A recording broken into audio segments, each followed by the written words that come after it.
Hey guys, AJ here, back with another one. So today we're going to do a quick one on Thomas Bodnar. Now, I've forgotten all about this guy. He was caught in the Riverside sting, and this guy's a real piece of trash. I'm talking, he is like up there as far as like a real piece of trash. You know, like, man, this guy, if we were on a sinking ship, I would literally like throw him off the lifeboat back onto the ship so we can watch him sink, you know? So this guy, he had got caught up in stings before the actual TCAP investigation. And then he got caught doing bad things to 3 siblings at an after school program. So this guy is a real piece of trash. Now, unfortunately, there's no chat log. I couldn't find it. I don't know why, but there isn't one. But we do have the TCAP, and then yeah, so we can check that out. But this guy's a real piece of trash, man. He really is bad.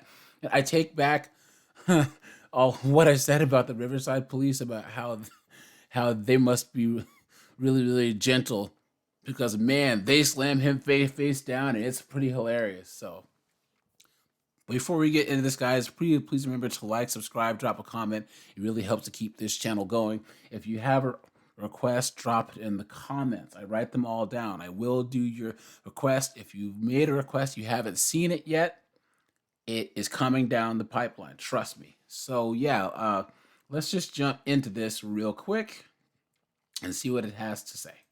Been previously convicted of sex offenses are on their way. Well, come here. Well, come here. Ugh.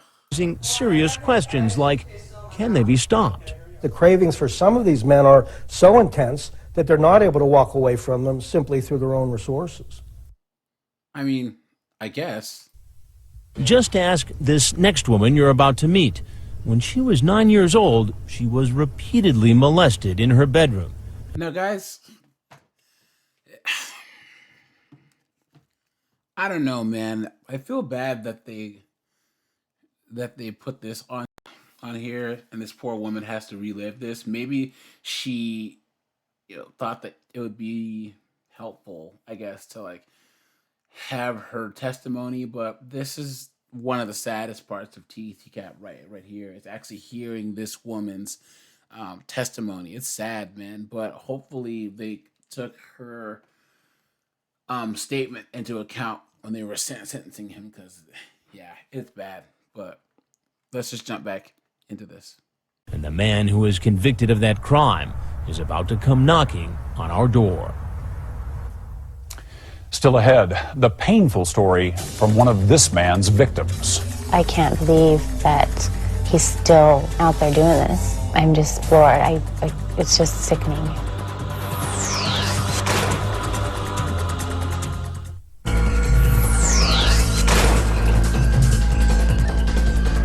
Coming right towards you. It's been a disturbing scene watching grown men show up hoping to have sex with a 12 or 13-year-old child.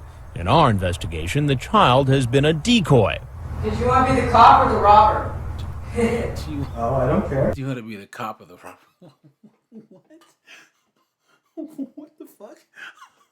Oh my goodness. I wonder if that was something that they were talking about in the chat, So, But for some of these men, there are real victims.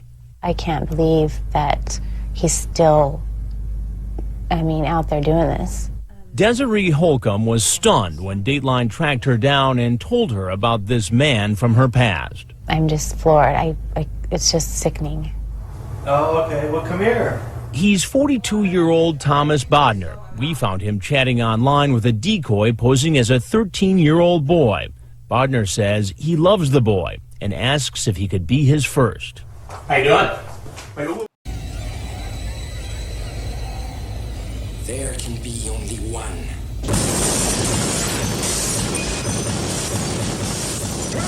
Bodnar runs out the look, guys, he just takes off. Straight up 100-meter dash. door as soon as he sees me. He's running. And You think, Frag? You think he's running? I wonder if they were like, what would make this even more perfect to show that we have complete control? Let's add this voice in there. Gets tackled by investigators.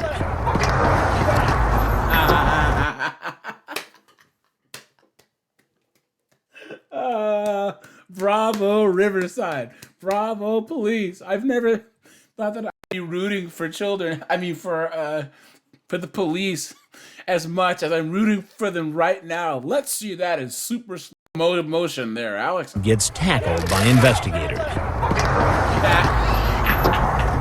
And with his head bleeding from the tackle, Bodnar speaks to the detective at the booking station.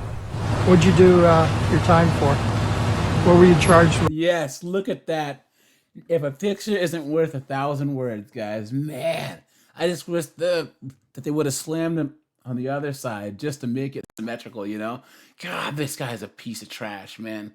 I would say there are people that have punchable faces, guys, and that is a face that you would not tire of punching over and over and over again.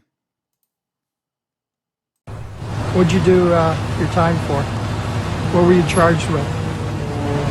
I'd rather not say that thing. He'd rather not say? Dude, you're surrounded by cops. Do you think they're just not going to find out? Are you serious? Well, I'll find out. I just gotta look. He said, oh, I'll find out. Oh. I know you were charged. I know you were arrested up in Oregon. Yeah. And that's why you're 290 registered. Yeah. For molesting a child up there. They got you, buddy. Now you're busted and bloody and all messed up. And the child he molested in that case 20 years ago was Desiree Holcomb. She was only a third grader when she first met Bodnar. Desiree? So her name is not Desiree, it's Desiree. Guys, I'm not gonna, I shouldn't be going off on a tangent here, but don't you hate that when there's people that have names that are spelled like a regular name, but they pronounce it different? So like those people who go, it's not Tara, it's Tara. It's like, it's Tara. Or I know a girl named Tamara. It's not Tamara, it's Tamara. You know what I mean? Or like, it's not Stephanie, it's Stefani. Just say Stephanie, say Tara, say Tamara. Say Tamara, right? He was great. He was wonderful. You would trust him. Anybody would. He was a volunteer at a boys' club special friend program. Desiree's mom went to Bodnar for male companionship for her 3 children because their father wasn't around. He used to just go above and beyond the call of duty as far as the big brother figure, you know. He was just supposedly this great guy. But not long after he befriended Desiree and her family, Bodnar began to molest the 3 children, one by one. He got my brother Ed the worst. He's mentally challenged. So I think that he had the worst of the sexual abuse. And I was in the middle, and then my youngest brother got the less of the sexual abuse. Desiree describes how he would come to her room in the middle of the night. She was 9 years old. Were they at a group home or something? Or would he break into the house? I wonder how that worked. Or would he babysit them? Or I don't know. This is why you can't leave strange people around your kids, you know? I wake up out of a dead sleep to him French kissing me and touching my privates. Desiree finally told her mother about the abuse, and she went straight to the police. Well, props there, guys, that her mom went straight to the police. Story time, I know a girl who was in Catholic school, and her teacher was doing bad things to her, and she told her mother, and her mother didn't believe her, right? And her mom was like, oh, you're just this and that, da da da da. And then finally, when my friend was in college, that teacher got caught. All these girls had come out, and this guy got caught. And do you know that her mother never apologized to her? To this day, has never apologized and said, hey, I'm sorry, I didn't protect you, blah, blah, blah, blah, blah. Really, really sad. I met him at the front counter where I interviewed all 4 of them. It was 1985 when Sergeant Jerry Moore of the Salem Police Department in Oregon wrote this police report detailing the repeated incidents of child molestation. I certainly had enough to know that there was some criminal behavior going on here and that these children were in danger. A detective questioned Bodnar, who admitted to almost everything. He was convicted of sodomy and later sentenced to 10 years in prison. It was a devastation to all of us. We still suffer from what he did to us. And his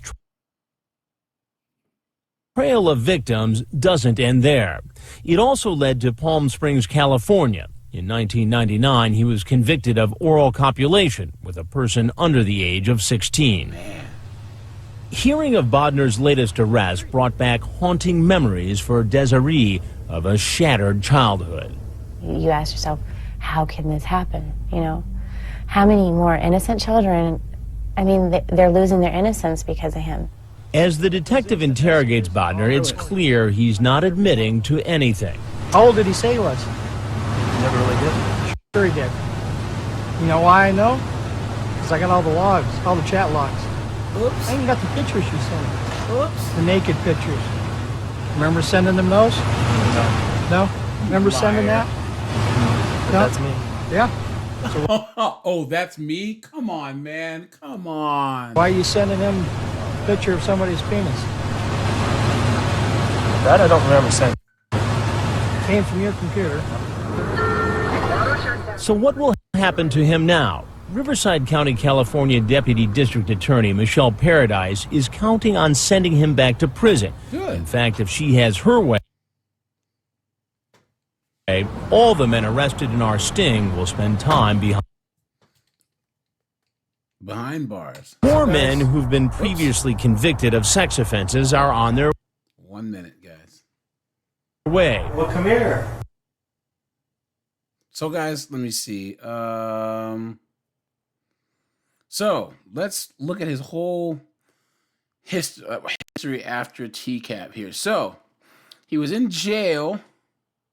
He was charged with attempted lewd, lascivious acts with a child under 14 years of age and harmful matters to seduce. He is found guilty. He got 15 years in prison. And the sentence included a 5-year consecutive sentence for the prior violent felony conviction, and then 2 consecutive 1-year terms for the prior. So all of this is all stuff put together, and an upper sentence 4 years for attempt lewd and lascivious acts. Okay. He appealed in 2009, and then they took into account all the past stuff he did, and they denied his appeal. So then he kept suing because I guess he broke his arm, or hopefully in prison someone broke his arm, which would be fitting, right? They were trying to say that they didn't give him the proper care, but that was dismissed. And then I guess he's pretty famous for filing some lawsuit about his toilet, and then having a whole bunch of prisoners do the same thing. Let me see. They offered him a settlement of $25,000. So they actually settled with him for that. He got paroled in 2017 and had to be on probation for 3 years. He was committed to a psych hospital as a civil detainee after being classified as a violently sex predator. They said that medical professionals determined that he met the requirements for being a violent predator and advised his confinement to a facility for treatment. Wow. He got arrested again in 2020 because he had child, on his computer. And that was his 3 strikes. So, guys, for those who don't know, California has that 3 strikes you're out law, where you get caught 3 times doing violent crimes, major crimes, drug crimes, and that's it. So, but because he was mentally ill, he was committed back to a psych hospital. Wow. So yeah, guys, this guy's a real piece of trash. A real piece of trash. And I hope that he's in the mental hospital being force fed through a tube and getting electroshock every day. That would be fitting justice for all the victims that he victimized. So let me know, guys, what you think. I think Joey TCAP has an update video on this guy also. I think maybe on the next live we can talk about any specific update videos, like just focus specifically on update videos only. So, all right, you guys, short one today. This is AJ. I appreciate you guys, and I am out of here.